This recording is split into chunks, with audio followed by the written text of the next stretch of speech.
The farm had been dying for 3 years, and Malcolm Hayes had been dying alongside it, quietly, without complaint, the way men like him were taught to do. He was standing by the fence post when he saw her, a pregnant woman at the gate, a torn suitcase at her feet, dust on her clothes, and something unbroken still living behind her eyes. She didn't beg. She didn't cry.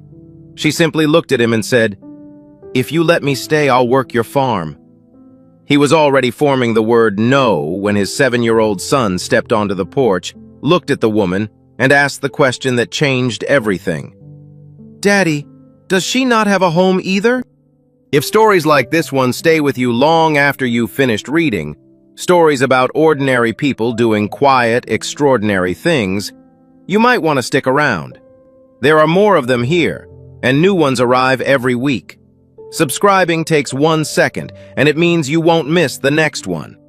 The last light of September fell across the Hayes farm like something apologetic, thin and golden and already pulling away.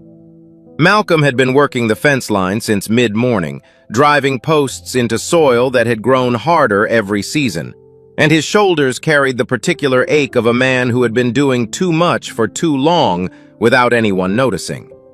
The farm was 15 acres of inherited obligation, a weathered wood frame house, a chicken coop that leaned slightly eastward, 4 cattle that needed more feed than he could comfortably afford, and a vegetable patch that produced just enough to remind him what abundance used to look like. The bank held a lien on part of the deed. Malcolm held the rest together through sheer stubbornness and a refusal to admit, even to himself, that he was losing ground. He had been losing for 3 years, since Diane left. She hadn't gone because she was cruel. That would have been easier to carry. She left because poverty has a texture, and she had grown unable to feel anything else through it. The kitchen ceiling that leaked in 2 places, Noah's winter coat always a size too small, Malcolm coming to bed smelling of livestock and exhaustion instead of the man she had married. She left a note on the kitchen table. He read it once, folded it, placed it in the drawer beneath the silverware, and never opened it again, because once had been enough. Noah was 4 years old and had asked for her every night for 6 weeks. Then he stopped. Malcolm never decided which was harder to hear, the asking or the silence that replaced it. Noah was 7 now, and quiet in the way that children become quiet when they've learned that certain questions don't get answered. He had his father's eyes, dark and steady and observant, and his mother's habit of sitting near windows, watching the driveway as though expecting something to arrive. He helped with the chickens every morning without being asked, dragged feed bags that were almost too heavy for him, and never complained. Malcolm loved his son with a ferocity that sometimes frightened him, because he understood, in the wordless way fathers understand such things, that Noah was the reason the fence posts still went in, and the bills still got paid, and the alarm still went off at 5 in the morning, when every cell in his body begged for more time. It was 5:30 in the evening when he saw her at the gate. She was standing at the end of the gravel drive, one hand resting on the post, the other gripping a suitcase that had clearly traveled farther than it was built for. She was young, mid-20s, and visibly pregnant, her coat stretched across her belly, her dark hair pulled back in a way that suggested function rather than choice. There was dust on her boots, and a stillness about her face that Malcolm recognized not as calm, but as the particular composure of someone who had already exhausted every other expression. She wasn't crying. She wasn't pleading. She was simply standing there as though she had calculated this moment and arrived at it deliberately. And that precision was the first thing about her that gave him pause. He set down the fence driver and walked toward her, keeping his pace even. When he was close enough, he studied her face without pretending otherwise, because he had learned long ago that in situations like this, honesty of observation was kinder than the pretense of indifference. She met his gaze without flinching. Her eyes were gray, or perhaps green. The fading light made it difficult to say, and they held something he could not immediately name, something that was not desperation, but was adjacent to it, something tougher and more deliberate. "Can I help you?" he said. "My name is Elise Carter," she said, her voice level. "I can cook, clean, tend a garden, and manage livestock. I've done all of it before." She paused, just briefly, and then said the words as though she had rehearsed them enough times that they no longer scared her. "If you let me stay, I'll work your farm." Malcolm stood very still. The instinct that rose in him first was not unkindness. It was the trained caution of a man who had learned that generosity without boundaries was how people got hurt. He had a child inside that house, a child who had already reorganized his entire small self around not losing anyone else. Malcolm opened his mouth to tell her he was sorry, to offer the name of the shelter in town, and then the screen door banged open behind him. Noah stood on the porch steps in his socks, looking at the woman at the gate with the frank curiosity of a child who hasn't yet learned to disguise his attention. He looked at her suitcase. He looked at her stomach. He looked up at his father, and then back at her, and in the soft, matter-of-fact voice he used when he was working something out, he asked, "Daddy, does she not have a home either?" The word either landed like a stone in still water. Malcolm did not look at his son. He looked at Elise Carter and he understood, with the slow certainty of a man who has been humbled before, that the word no had already left him. Malcolm set 3 conditions at the gate before he opened it, because he wanted her to understand that stepping onto this property meant stepping into an agreement, not a charity. His voice was calm and unambiguous, the same voice he used when dealing with the bank, the kind that left no room for misinterpretation. She would stay in the small room off the kitchen. She would work in exchange for shelter and meals. She would not do anything that put Noah at risk. He watched her face through each condition, looking for hesitation or calculation, and found neither. She nodded once for each point, as though she had already accepted terms harder than these. He unlatched the gate and stepped aside, and Elise Carter walked onto the Hayes farm carrying everything she owned in a suitcase that weighed almost nothing. He showed her the room without ceremony. It was small, a single bed, a wooden dresser missing one handle, a window that faced the backyard, and the old oak that Noah liked to climb. There was a quilt his mother had made folded at the foot of the bed, and Malcolm almost moved it before deciding to leave it. Elise set her suitcase on the floor and looked around with an expression he couldn't read, then turned and said, "Thank you." Not effusively, not with the overwhelming gratitude that sometimes made him uncomfortable, just 2 words, cleanly delivered, as though she meant exactly them and nothing more. He nodded and left her to settle in, and stood in the hallway for a moment longer than necessary, listening to the quiet sound of a person putting down their things. She was in the kitchen before 5 the next morning. Malcolm heard her from his bedroom, the soft knock of a pot, water running, the creak of the 3rd floorboard near the stove that he had been meaning to fix for 2 years. He dressed and came downstairs expecting to redirect her, to explain where things were kept and how the left burner ran hot. But she had already found the oats, adjusted the flame, and was slicing an apple into thin pieces with a focused patience that suggested she had been feeding people for a long time. Noah came downstairs still half asleep, sat at the table and ate 2 full bowls without prompting, more than Malcolm had seen him finish at breakfast in months. The small fact of it sat in his chest without comment. The days that followed built their own rhythm. Elise worked with a quiet efficiency that Malcolm found difficult to fault and even more difficult to ignore. She repaired the torn screen on the back door with materials she found in the shed. She reorganized the pantry in a way that turned out to be more practical than his own arrangement. She learned which of the 4 cattle were skittish and adjusted her approach accordingly without being told. In the evenings, she sat with Noah at the kitchen table while he did his schoolwork, not doing it for him, but available, turning the pages of a green-covered notebook she kept close but never discussed. Malcolm watched all of this from a careful distance and found that each conclusion he reached about her was immediately complicated by something new she did. What unsettled him most was not distrust. It was proximity.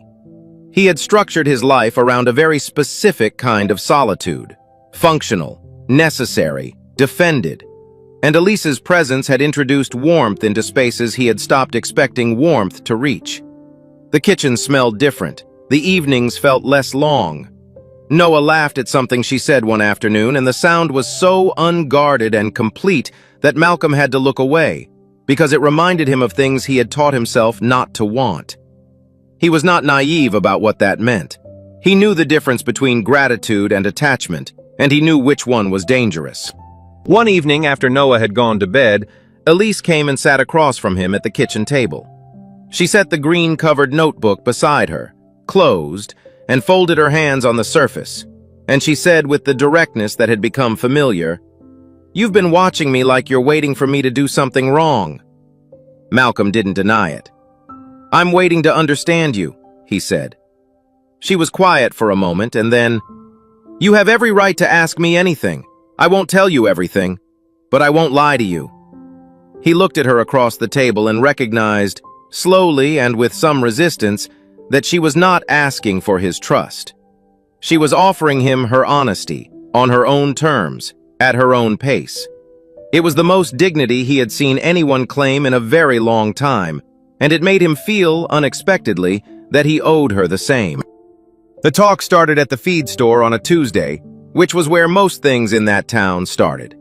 Malcolm heard it third hand through Earl Briggs, who ran the co-op and had the particular gift of delivering bad news in the tone of a man simply passing along information he had no personal stake in. Someone had seen a woman at the Hayes farm, pregnant, no car.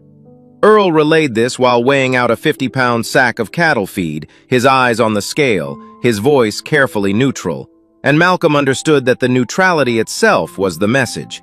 In a town this small, neutrality was never innocent. It was the sound of people deciding how much they wanted to be involved before the story finished writing itself. He drove home without stopping, and when he got there, Elise was in the garden pulling weeds with her sleeves rolled up.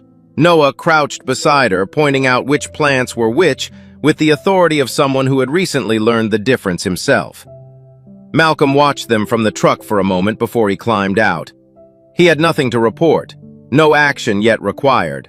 But the feed store had reminded him of something he had briefly managed to forget, that this farm did not exist in isolation.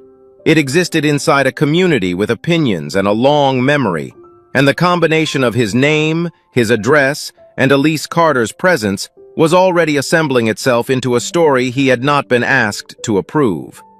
The following Saturday, a patrol car turned slowly up the gravel drive.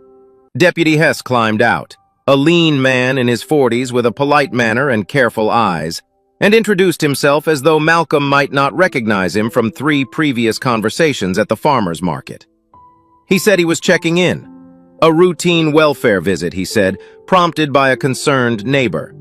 Malcolm stood in the yard with his expression arranged into something that communicated cooperation without deference, and answered every question in exactly as many words as the question required. Elise came to the doorway once briefly, and Hess glanced at her with a look he probably believed was professional. Malcolm recognized it as something else. The look of a man categorizing a situation according to assumptions so deeply embedded he had stopped being aware of them. After Hess left, Malcolm stood in the yard for a long time.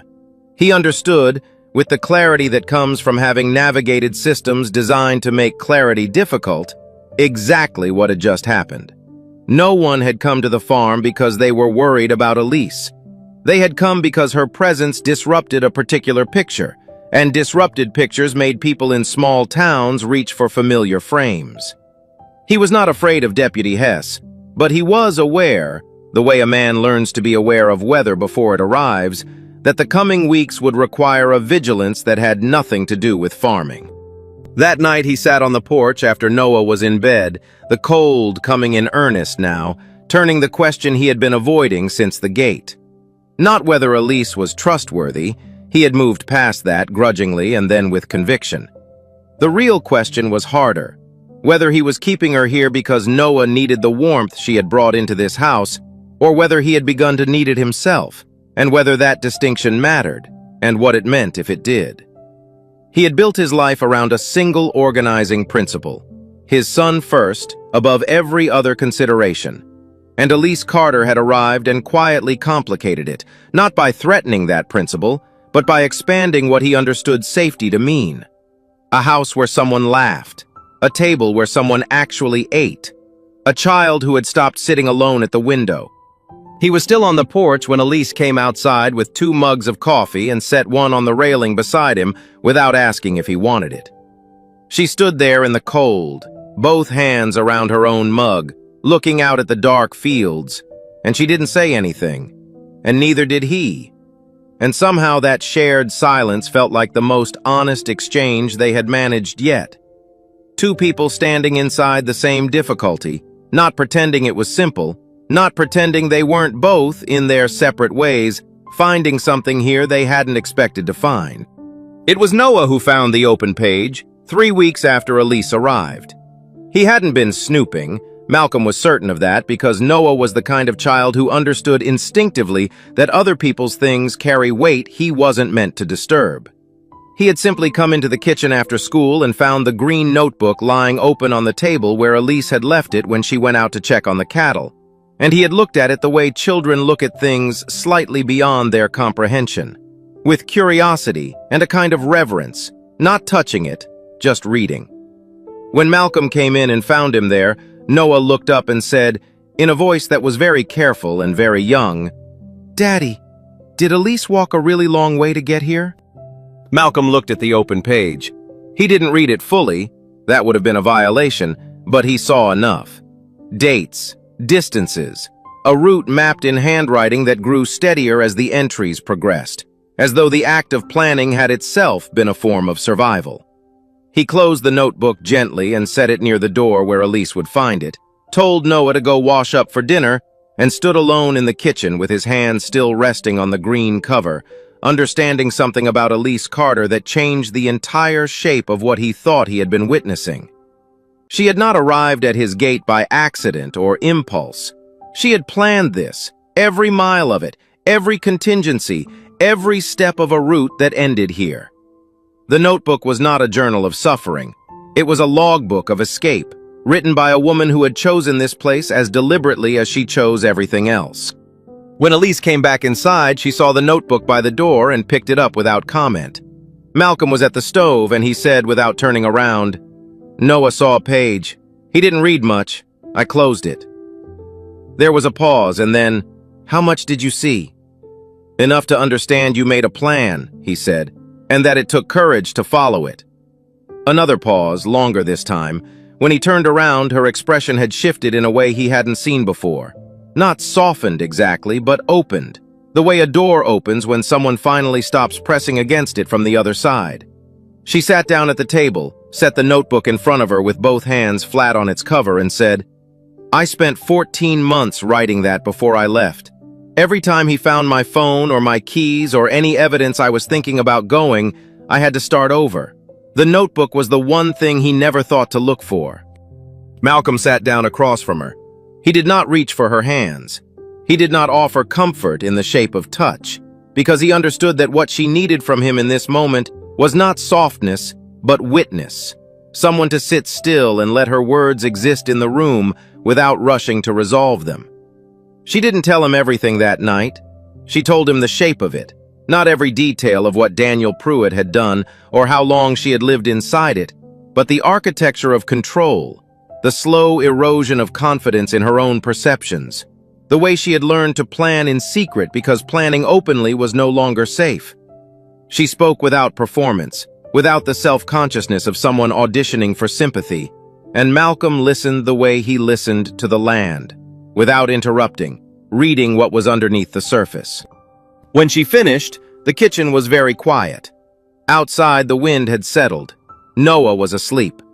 Malcolm looked at the woman across from him and felt something shift in the careful architecture of his own defenses. Not collapse, but adjust, the way old timber adjusts to carry new weight.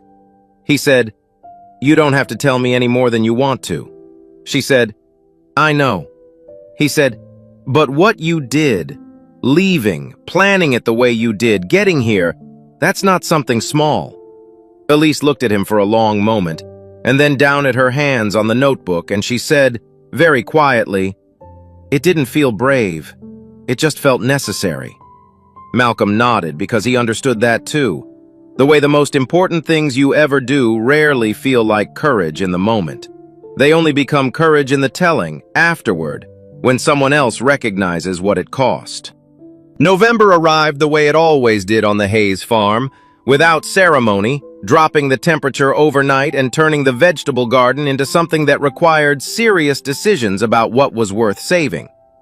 Malcolm was up before dawn assessing the damage, moving between rows with a flashlight, and was not surprised to find Elise already there ahead of him, crouched between the kale and the winter squash in a coat that was too thin for the cold, her breath making small clouds in the dark air, working with the urgency of someone who knew exactly which plants could be coaxed back from the edge and which ones were already gone. They worked side by side for 2 hours without much conversation. Not the silence of estrangement, but the silence of people who have learned each other's rhythms well enough that words would only interrupt the work. And by the time the sun came up, they had saved most of the kale, all of the squash, and the 2 rows of carrots that Noah had planted himself and checked on every single day, with an investment that Malcolm found both endearing and faintly heartbreaking. Noah had changed in ways subtle enough that Malcolm noticed them mostly in retrospect. A laugh that came more easily. A willingness to sit at the dinner table after the meal was finished and just talk. The gradual disappearance of the watchful stillness that had settled over him after Diane left. He had stopped sitting at the window in the evenings. He had started sitting at the kitchen table instead, next to Elise, working on his drawings while she read. The 2 of them existing in a comfortable parallel that required nothing of either of them except presence. One evening, Malcolm stood in the doorway watching them and felt a complicated emotion move through him. Gratitude and something warmer than either, tangled together in a way he didn't try to separate, because he suspected separating it would diminish it. He noticed, too, that Noah had begun asking questions about the baby. When it would arrive, whether it would like the farm, whether babies could learn to collect eggs. Elise answered every question with the same patience she brought to everything, and Noah absorbed each answer with the gravity of someone accumulating important information. The town's attitude shifted slowly and unevenly, the way attitudes in small places always shift. Not all at once, not through any single event, but through the accumulation of small recalibrations. People saw Elise at the feed store with Malcolm and adjusted their assumptions.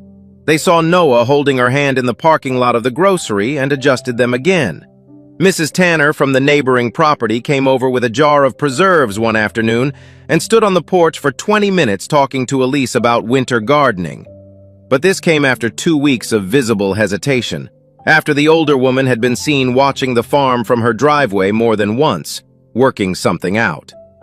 The warmth she finally arrived with was the over-corrected kind of a person making amends without quite admitting she owes any. Malcolm watched from the kitchen window and felt something close to relief, though he didn't say so. What he had not anticipated, what no careful, pragmatic thinking had prepared him for, was the particular quality of Elise's presence in the evenings, after Noah was in bed and the farm had gone quiet. She had opinions about things, sharp, considered opinions, delivered without aggression, but without apology. She asked him what he had wanted to be before the farm became everything. She asked him what Noah was afraid of and listened to the answer with the complete attention of someone who intended to do something useful with it. She asked him once, on a night when the wind was loud against the windows and the house felt very close and very warm, whether he believed people could actually change, or whether they only changed their circumstances. He thought about it before he answered and said, "I think the circumstances change us before we know we needed changing." She looked at him for a moment and said, "That might be the most honest thing I've heard anyone say in years." He was repairing the barn roof on a Thursday afternoon when he stopped working and sat on the ridge, looking down at the farm below him. The garden they had saved together, the chickens moving in their methodical way across the yard, Noah's jacket hanging on the fence post where he always left it after school, and Elise crossing the yard toward the barn with a thermos in her hand, looking up at him with one hand shading her eyes against the pale winter sun. He watched her walk toward him and understood, with a clarity that had arrived quietly and without drama, that the farm had not felt like a burden in several weeks. He stayed on the roof a little longer than the work required, letting that fact settle into him the way the cold settled into the timber, gradually and all the way through.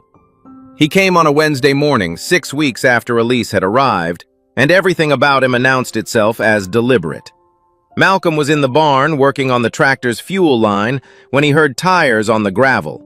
Slow, the kind of approach that takes its time to make a point. He came out into the yard, wiping his hands on a rag, and saw the truck. A late-model pickup, clean and dark, parked just inside the gate. The man who climbed out was perhaps 35, dressed in pressed trousers and a collared shirt, hair neatly cut, his appearance communicating competence and social legibility with practiced ease. He smiled as he crossed the yard, and the smile was the most carefully constructed thing about him. Warm enough to disarm, controlled enough to remind you that warmth was a choice he was making on your behalf. "You must be Malcolm," the man said, extending his hand. "I'm Daniel Pruitt. I think you know why I'm here." Malcolm shook the hand once and released it. He did not smile back. He stood with his feet planted and his expression arranged into a stillness he had learned to use when he needed to see more than he showed. Daniel looked around the farm with an appreciative air, as though arriving for a pleasant visit, and then back at Malcolm with the eyes of a man who had never truly accepted the possibility of not getting what he wanted. "I'm not here to cause trouble," Daniel said. "I'm genuinely concerned about Elise. She's not well, emotionally, mentally. She has a history of poor decisions under stress, and being this far along in a pregnancy, alone in a place like this—" He paused, glancing at the house with an expression calibrated to suggest concern while communicating assessment. "It worries me." Malcolm let the silence hold for 3 full seconds before he spoke. "She told me she left," he said. "That sounds like a decision, not a symptom." Daniel's smile adjusted, fractionally, almost imperceptibly. And in that small recalibration, Malcolm read everything he needed to know. "She left in a moment of confusion," Daniel said, his voice remaining smooth, patient, the voice of someone who had used patience as a weapon for a long time. "The baby is mine. I have rights here that don't disappear because she decided to walk away." He said the words, "The baby is mine," the way a man refers to a piece of property he has temporarily misplaced. And Malcolm felt something cold and certain settle into his chest. The screen door opened behind him. Elise came out onto the porch, and Malcolm heard her footsteps stop when she saw Daniel. He did not turn around. He kept his eyes on Daniel Pruitt and watched the man's attention shift past him to Elise with an expression that was still wearing the mask of concern, but had something else moving underneath it. Possessiveness. The particular frustration of a person who cannot understand why the thing they believe belongs to them keeps refusing to stay in place. "Elise," Daniel said, his voice shifting into something softer and more private, as though Malcolm had ceased to exist. "Come on, let's just talk." Behind Malcolm, Elise said nothing, but he heard her footsteps again, not retreating into the house but moving forward, down the porch steps until she was standing just behind his left shoulder. Her presence there was not a plea for protection, it was a position she had chosen. Then Noah's voice came from the porch doorway, high and clear. "Elise, are you coming back inside? We didn't finish the drawing." Daniel looked at the boy. Something moved across his face that resembled warmth closely enough to be disturbing. He looked back at Malcolm and said quietly, "You're a single father with a contested property and a banknote outstanding. I'd think carefully about which battles are worth having."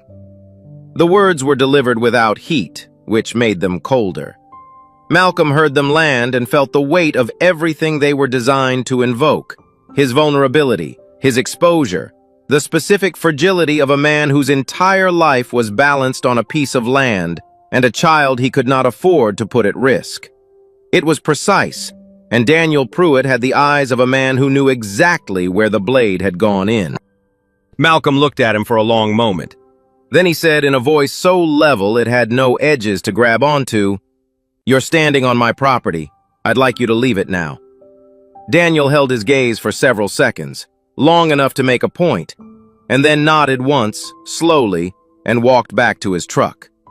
He drove away without hurrying, because hurrying would have suggested he had lost something, and everything about Daniel Pruitt was organized around never appearing to lose. Malcolm stood in the yard until the truck had disappeared. Then he stood there a little longer because he needed the moment to finish before he turned around and showed his face to anyone. That night, Malcolm did not sleep. He lay on his back in the dark and did the accounting that Daniel Pruitt had intended him to do. The bank note, the contested deed, the specific legal and financial exposure of a man already working at the edge of his capacity. He was not naive. He understood the architecture of the threat and the particular sophistication of a man who knew how to apply pressure without leaving fingerprints. He also understood something Daniel had perhaps not accounted for, that Malcolm Hayes had been navigating systems far larger and far less personal than Daniel Pruitt for most of his adult life, and had learned to distinguish between the threats that required retreat and the threats that required him to plant his feet more firmly in the ground he was standing on. By 2 in the morning, he had stopped doing the accounting and started doing something else, thinking about his father, who had sat in county clerk's offices and bank lobbies with the same quiet composure, the same refusal to perform distress for an audience that might interpret it as weakness. The lesson had cost his father years and had passed to Malcolm as both inheritance and instruction. He was in the kitchen at 5 in the morning when Elise came downstairs. She stopped when she saw him and read his face with the accuracy of someone who had spent years monitoring the emotional weather of a room for her own safety. She sat down without speaking and waited, which was one of the things he had come to respect most about her. She never filled silence with noise simply because the silence was uncomfortable. Malcolm wrapped both hands around his coffee mug and said without preamble, "I need to know what he's actually capable of. Not what you're worried about, what he has actually done." Elise was quiet for a moment. Then she opened the green notebook and slid it across the table. Not the whole book, but to a specific page near the middle. "Read that section," she said. "That's the part that's documented." He read it. He read it twice. When he looked up, his expression had not changed in any way that a stranger would have noticed. But Elise knew him well enough by now to see the difference, and she nodded slightly, as though confirming something she had already understood. "He'll come back," she said. Not loudly, not in ways that look threatening from the outside. "That's how he works." Malcolm closed the notebook carefully and slid it back to her. "Then we don't wait for him to set the terms," he said. She looked at him with an expression not quite surprise, but adjacent to it. The expression of a person who has been alone in a problem long enough that the arrival of a genuine ally still registers as something slightly unexpected. "Getting involved in this publicly could create real problems for you," she said. It was not a warning meant to push him away. It was the statement of a woman who had decided at some point in her own history never to let anyone walk into her situation without full information. Malcolm looked at her steadily and said, "I've been having real problems for 3 years. I know how to work with them." They talked until the sun came up, practically specifically without sentimentality, about what documentation she had, what a lawyer in town could realistically do, what the timeline looked like given she was now 5 weeks from her due date. Malcolm had a contact at the county legal aid office named Ruth Calloway, who had helped him navigate the bank dispute 2 years ago, and who he trusted to be both competent and honest. Elise listened to everything and asked precise questions, and somewhere in the middle of that conversation, the dynamic between them shifted in a way that was not dramatic, but was permanent. They were no longer a man managing a situation and a woman inside it. They were two people building a strategy together, and the equality of that was something Malcolm had not felt with another adult in a very long time. When Noah came downstairs at 7 and found them both at the table surrounded by papers and 2 empty mugs, he looked at the scene with the calm assessment of a child who has learned to read rooms. And then he said, "Is everything okay?" Malcolm looked at his son, this small, serious, perceptive person whose single question had started all of this, and said, "It's going to be." Noah considered this, apparently found it sufficient, and went to get the cereal. Elise watched him go with the expression Malcolm had come to recognize as the one she wore when she was feeling something she hadn't yet decided how to name. He did not press her on it. Some feelings were worth leaving room for. The legal aid office was on the second floor of a building downtown that smelled of old carpet and radiator heat, and Ruth Calloway met them at the door with the brisk, unsentimental warmth of a woman who had seen enough difficult situations to stop being surprised by them and had chosen, somewhere along the way, to be useful instead. She was small and precise, with reading glasses pushed up into silver hair and a handshake that communicated she had no time to waste and would not waste yours either. She looked at Elise with the direct, assessing attention of someone whose job required accurate first impressions, then said, "Come in and tell me everything, in order, from the beginning." Malcolm sat down in a chair outside the frosted glass door, folded his hands in his lap, and waited. He was there for an hour and 40 minutes. He did not pace.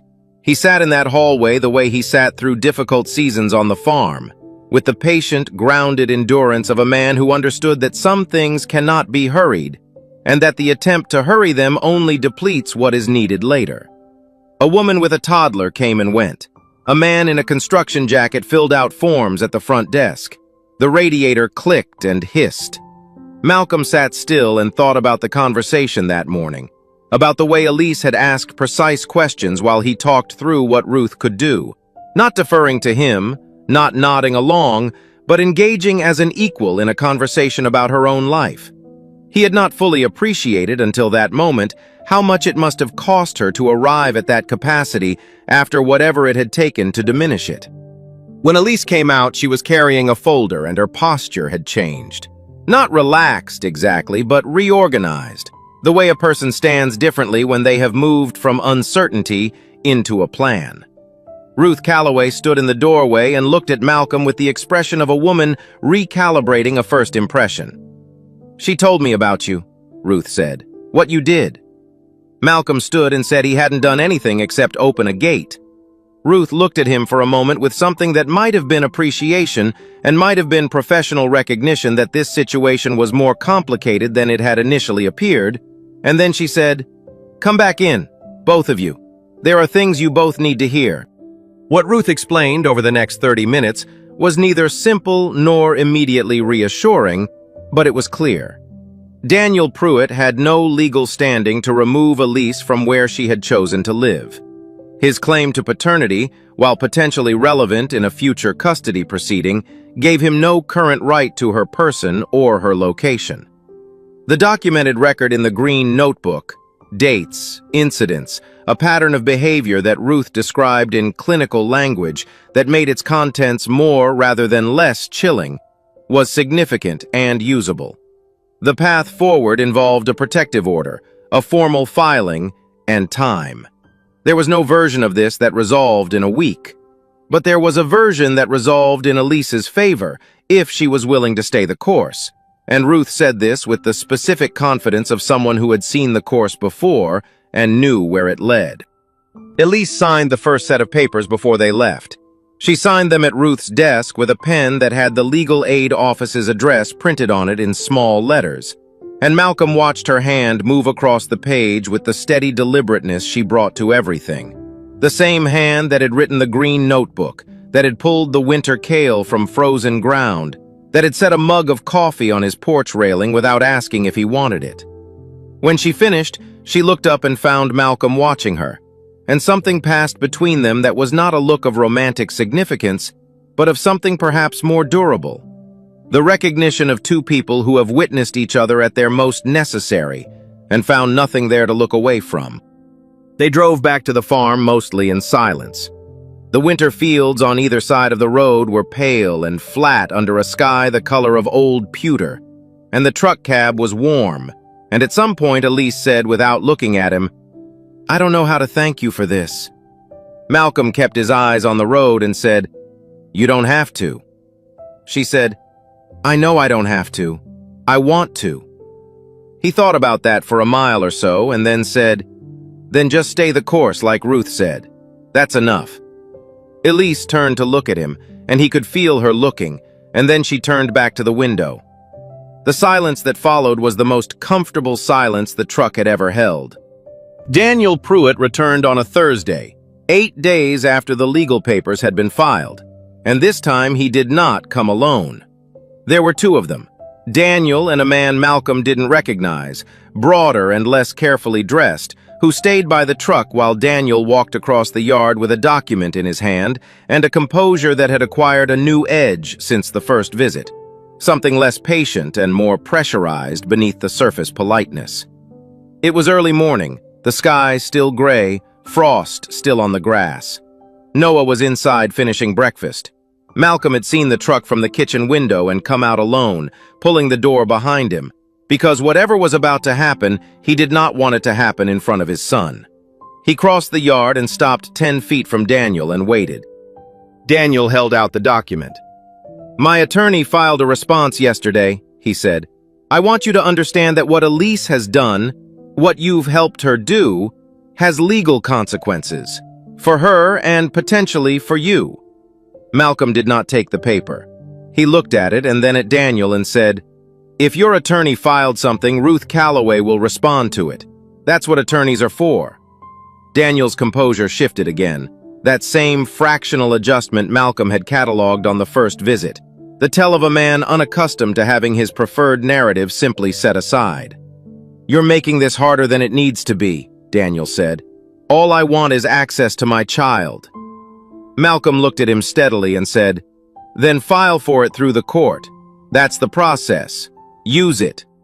Daniel stepped closer, not aggressively but deliberately, reducing the distance between them in the specific way of someone who has learned that physical proximity can communicate what words aren't allowed to say. "I did my research on this property," he said quietly, "and on you. I know exactly how much margin you're operating on. I know how much a legal fight costs a man in your position."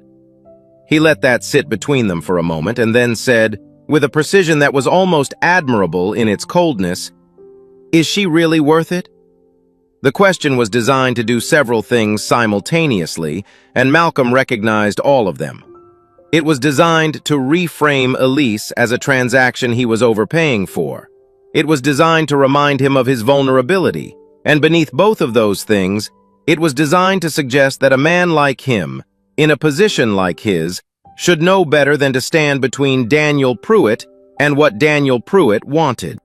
Malcolm heard all of that in the question, and he let it pass through him without catching, the way he had learned to let certain things pass, and then he said, with the same level quiet he had used before, "That question doesn't deserve an answer." Then the screen door opened. Noah stepped onto the porch, and behind him, one hand resting lightly on his shoulder, stood Elise. She had heard the truck. She had come to the doorway not to hide behind Malcolm, but to stand where she could be seen, and her posture communicated this clearly. She was not sheltering, she was bearing witness, on her own terms, in the place she had chosen to be. Noah looked at Daniel with the frank, undefended gaze of a child who has not yet learned to disguise his assessments, and then he looked at Malcolm and said, in the same matter-of-fact voice he had used the first evening at the gate, "Dad, Mrs. Tanner is coming up the drive." Malcolm looked. She was. And behind her, moving slowly up the gravel in the cold morning air, were two more neighbors, Jim Acosta from the property east of theirs, and old Gerald Webb, who had not left his own farm for any social purpose in the 3 years Malcolm had known him. They were not carrying anything. They were not saying anything. They were simply walking up the drive and positioning themselves near the fence with the quiet intentionality of people who had decided, without anyone asking them, that they wanted to be present for this. Daniel looked at them. He looked at Malcolm. He looked at Elise on the porch, and at Noah beside her, and at the neighbors at the fence, and Malcolm watched him calculate the situation with rapid, cold efficiency, and watched him reach the conclusion that the leverage had shifted in a way that could not be reversed this morning. Daniel folded the document and put it back in his coat pocket.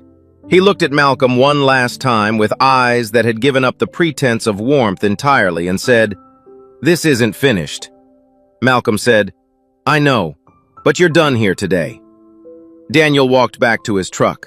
They drove away, not hurrying but without the deliberate slowness of his first departure, and Malcolm understood that the point had been rewritten. He stood in the yard for a moment, and then turned to look at the porch where Elise was watching him with her hand still on Noah's shoulder, and at the fence, where Mrs. Tanner raised one hand in a small, slightly awkward wave that contained what appeared to be a genuine attempt at apology. Malcolm raised his hand back. The frost was beginning to melt off the grass, the pale sun working its way through the clouds with the particular persistence of winter light that has decided to show up anyway. The baby came on a Tuesday night in early December, during a rainstorm that arrived without warning and turned the gravel drive into a river and the fields into something dark and alive. Elise was 6 weeks past her original due date estimate. The doctor had recalculated in late October after a more precise measurement, and the waiting had given November its own particular texture, a kind of held breath that Noah had registered in his own way, becoming slightly more serious at the dinner table, checking on Elise with small offerings of water or an extra blanket in the evenings, as though preparing himself for something large. Malcolm was in the barn securing the cattle when the light in the kitchen window changed, went brighter suddenly, and he was inside and had his keys in his hand before she reached the bottom of the stairs. She said, "It's time," with the same directness she brought to every true thing, and Malcolm said, "Let's go," with the same absence of wasted motion he brought to everything that mattered. He called Mrs. Tanner from the truck. She arrived at the farm in 11 minutes to stay with Noah, who had woken up and come to the doorway in his pajamas and looked at Elise with large, serious eyes. "Is the baby coming tonight?" he asked. Elise stopped and looked at him, really looked at him, with the full attention she had given him since the first morning she made him oatmeal, and said, "Tonight." Noah absorbed this with the gravity he brought to important information, and then he said, "I'll wait up." Mrs. Tanner put her hand on his shoulder and told him he absolutely would not, and the last thing Malcolm saw as he pulled out of the drive was his son's face at the window. Not frightened, just present, the way he always was when something mattered. The hospital was 40 minutes away on dry roads. Malcolm drove them in 34, and he was not aware of the speed or the rain or the darkness on either side of the road, only of Elise in the passenger seat, breathing through contractions with a focused internal discipline that he recognized as the same quality that had written the green notebook and walked however many miles to arrive at his gate and signed papers with a steady hand in Ruth Calloway's office. She did not grip the door handle. She did not ask him to hurry. Once, when a contraction came hard enough to make her close her eyes, she put her hand flat on the dashboard and pressed. And when it passed, she said without opening her eyes, "I used to think I'd have to do this alone." Malcolm kept his eyes on the road. He said, "You're not." She opened her eyes and looked at the rain on the windshield and said, "No, I'm not." He sat in the waiting room for 4 hours. A television mounted high on the wall played a news program with the sound turned low. The fluorescent lights did what fluorescent lights do in hospitals at night, which is to make time feel simultaneously endless and strangely inconsequential. Malcolm sat with his elbows on his knees and his hands loosely clasped and thought about his father, who had sat in a different hospital waiting room 38 years ago waiting for Malcolm to arrive. He thought about Noah at the window, not frightened, just present. He thought about a gate in the late September light, and a woman with gray-green eyes who had told him what she could offer and nothing more, and how everything that had followed from that moment had arrived not as disruption, but as something he could only call, sitting in a hospital corridor at 2 in the morning, restoration. The farm. Noah. Something in himself, careful and long defended and tired, beginning slowly to restore. A nurse came out at 17 minutes past 2 and told him he could go in. Elise was sitting up in the bed with the specific, exhausted alertness of someone who has just done the hardest thing and is still vibrating with it. In her arms was a small, red-faced, extraordinarily present person who appeared to be studying the ceiling with the concentration of someone encountering existence for the first time and finding it worth serious attention. Malcolm came to the bedside and looked at the baby, and then at Elise, and did not say anything for a long moment, because there was a quality to what he was feeling that words would only approximate. Elise looked up and said, "Her name is Grace." He looked at Grace, at the absolute fact of her, and nodded, because the name was exactly right, in the way that the right things are right, simply, without needing explanation. Spring came to the Hayes farm the way it always had, incrementally, negotiating with the cold for every degree. But that year it felt different, or perhaps Malcolm felt different inside it. The garden came back. The cattle grew easier to manage with two people who understood them.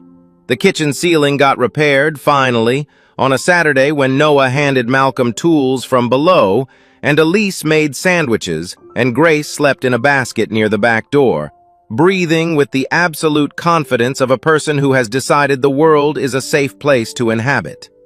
Daniel Pruitt's legal challenge moved through the court system slowly and then failed, as Ruth Calloway had said it would, because the documented record was what it was. The town adjusted, in the way that towns adjust when they have been wrong without quite admitting it. Through casseroles brought to the door, through Deputy Hess stopping Malcolm at the feed store to say, without any official framing, that he thought the family was doing well. On a Saturday in April, Malcolm stood at the gate at the end of the gravel drive. The same gate, the one that had been, on a September evening, the boundary between one version of his life and another. Beyond it, the road ran away in both directions into a countryside that was greening slowly and with great seriousness.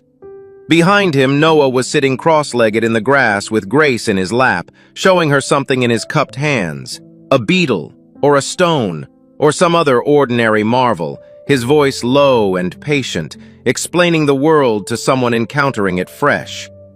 Elise was at the clothesline, and as Malcolm watched, she stopped and opened the green notebook which she had brought outside with her, and read something aloud to Noah.